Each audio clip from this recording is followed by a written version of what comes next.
नमस्कार दोस्तों, आज हम बात करेंगे सिख समुदाय के छठवें गुरु हरगोविंद जी के बारे में। सिख धर्म के छठवें गुरु हरगोविंद साहिब जी सिख इतिहास के एक अत्यंत महत्वपूर्ण और क्रांतिकारी गुरु माने जाते हैं। उन्होंने सिखों को केवल आध्यात्मिक मार्ग ही नहीं दिखाया, बल्कि उन्हें अपनी रक्षा के लिए संत सिपाही बनने की प्रेरणा भी दी।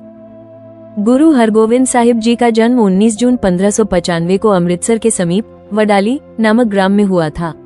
वे सिखों के पांचवें गुरु श्री गुरु अर्जन देव जी और माता गंगा जी की एकमात्र संतान थे। उनके जन्म से जुड़ी ऐतिहासिक कथाओं के अनुसार गुरु अर्जन देव जी और माता गंगा जी के यहाँ विवाह के काफी समय बाद तक कोई संतान नहीं थी। माता गंगा जी ने बाबा बुढ़ा जी का आशीर्वाद प्राप्त किया, जिसके पश्चात गुरु हरगोविंद जी का जन्म हुआ। छठे सिख गुरु हरगोविंद जी का बचपन लगातार खतरों और संघर्षों से भरा रहा। उनके चाचा पृथ्वी चंद गुरु गद्दी पर अधिकार चाहते थे और इसी कारण उन्होंने बालक हरगोविंद को हटाने के कई षड्यंत्र रचे। इतिहास में उनके ऊपर 3 बड़े प्राणघातक हमलों का उल्लेख मिलता है। पहले प्रयास में एक दाई को भेजा गया, जिसने अपने स्तनों पर विष लगाया था, लेकिन गुरु हरगोविंद जी ने दूध नहीं पिया और दाई स्वयं बीमार पड़ गई। दूसरे प्रयास में एक सपेरे द्वारा उन पर विषैला कोबरा छोड़ा गया, जिसे गुरु जी ने साहस और सूझबूझ से पकड़कर मार दिया। तीसरे प्रयास में एक ब्राह्मण के माध्यम से विष मिला दही खिलाने की कोशिश की गई, जिसे गुरुजी ने खाने से मना कर दिया। वो दही एक कुत्ते ने खाया और उसकी मृत्यु हो गई।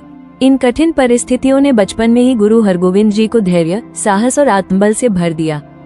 कम उम्र में उन्होंने चेचक जैसी गंभीर बीमारी का भी सामना किया और उस पर विजय प्राप्त की। वर्ष 1606 में मुगल सम्राट जहांगीर के आदेश पर गुरु अर्जुन देव जी की शहादत के बाद मात्र 11 वर्ष की आयु में गुरु हरगोविंद जी सिख पंथ के छठे गुरु बने। 24 जून 1606 को गुरु गद्दी के उत्तराधिकार समारोह में गुरु हरगोविंद जी ने परंपरागत सेली यानी ऊनी माला पहनने से इनकार कर दिया और इसके स्थान पर 2 तलवारें धारण की, जिन्हें मीरी और पीरी कहा गया। मीरी और पीरी सिख धर्म में सांसारिक और आध्यात्मिक सत्ता के संतुलन का प्रतीक है। इन 2 तलवारों का अर्थ आध्यात्मिकता का त्याग नहीं था, बल्कि यह संदेश था कि सिख को अंदर से साधु और बाहर से वीर होना चाहिए।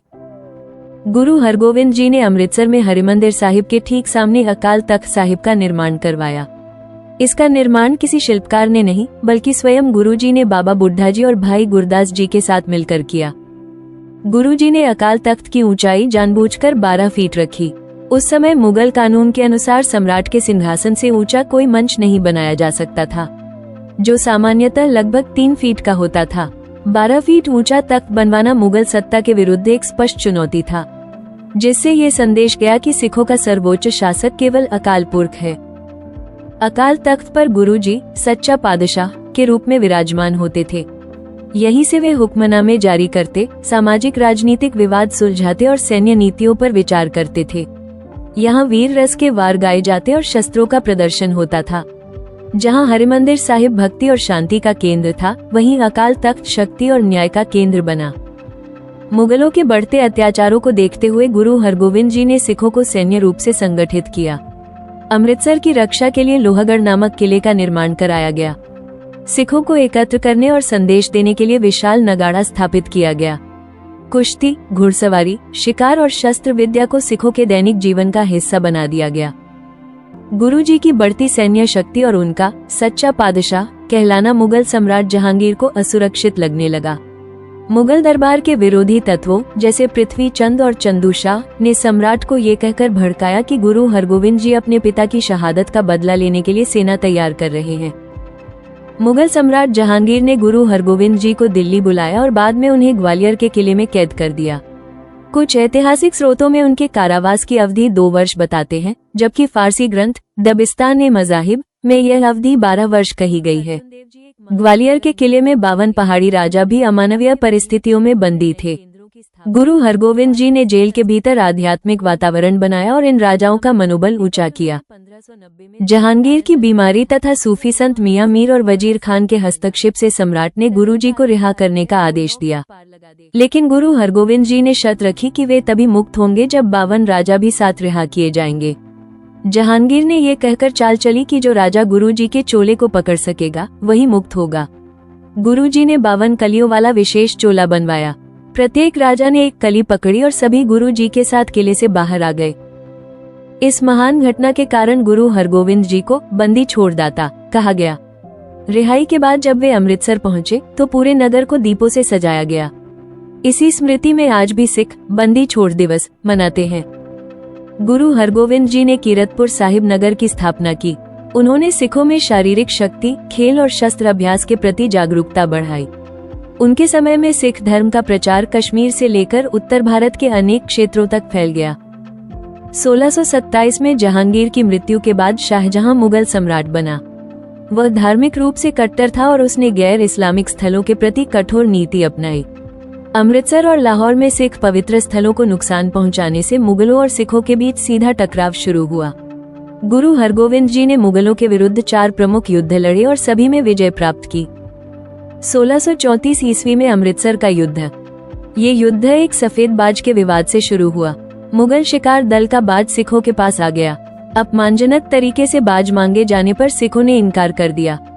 शाहजहां ने इसे चुनौती मानते हुए मुखलिस खान के नेतृत्व में 7000 सैनिक भेजे, जबकि गुरुजी के पास केवल 700 योद्धा थे।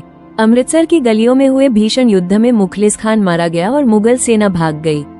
ये सिखों की पहली बड़ी सैन्य विजय थी। रोहिला श्री हरगोविंदपुर का युद्ध।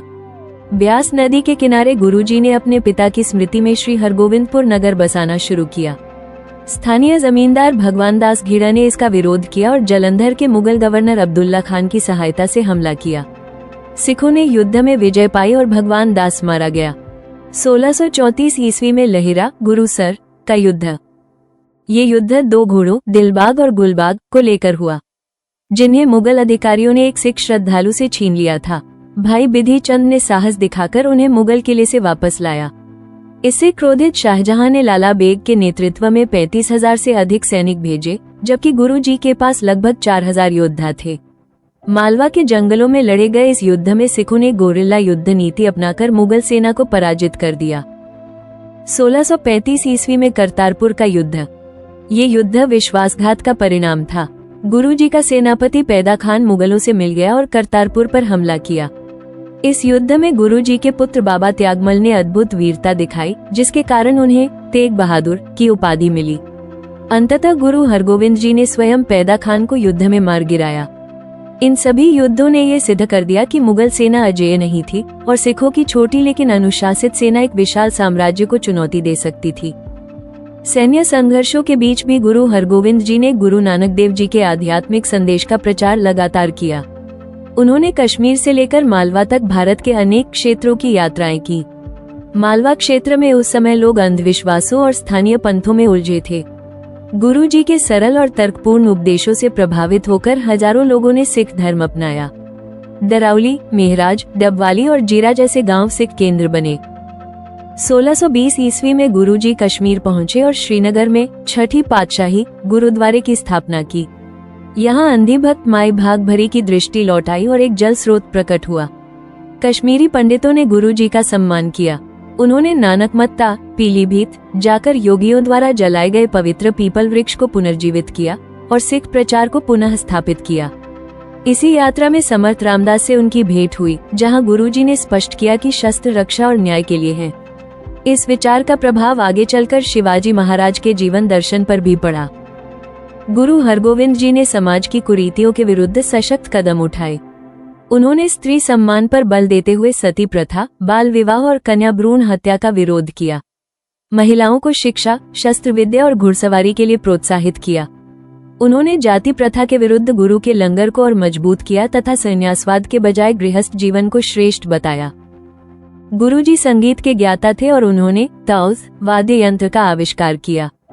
उन्होंने ढाडी परंपरा शुरू की, जिसमें वीर रस के गीत गाए जाते थे।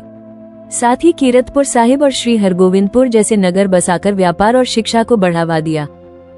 शाहजहां के साथ लगातार संघर्षों और मुगल दबाव के कारण गुरु हरगोविंद जी ने अपने अंतिम वर्षों में शिवालिक पहाड़ियों की ओर प्रस्थान किया और सतलुज नदी के किनारे कीरतपुर साहिब की स्थापना की।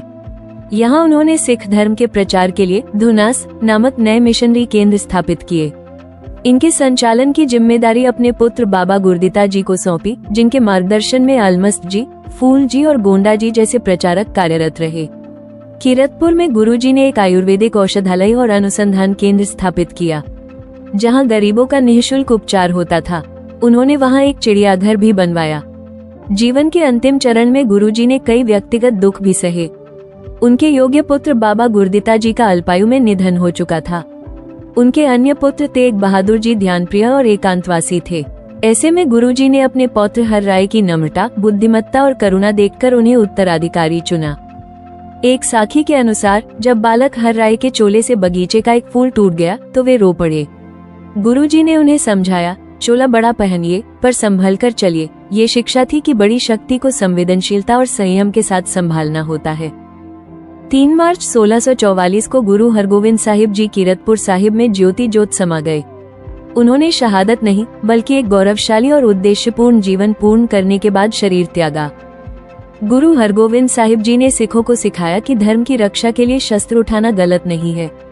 उन्होंने भक्ति और शक्ति का जो संगम शुरू किया उसे आगे चलकर 10वें गुरु गोविंद सिंह जी ने खालसा पंथ के रूप में पूर्णता दी। ये था गुरु हरगोविंद जी का अद्भुत जीवन दर्शन। आप अपनी राय हमें कमेंट सेक्शन में जरूर बताइए और ऐसी ही शिक्षाप्रद और रोचक जानकारियों के लिए हमारे चैनल को सब्सक्राइब करना ना भूलें।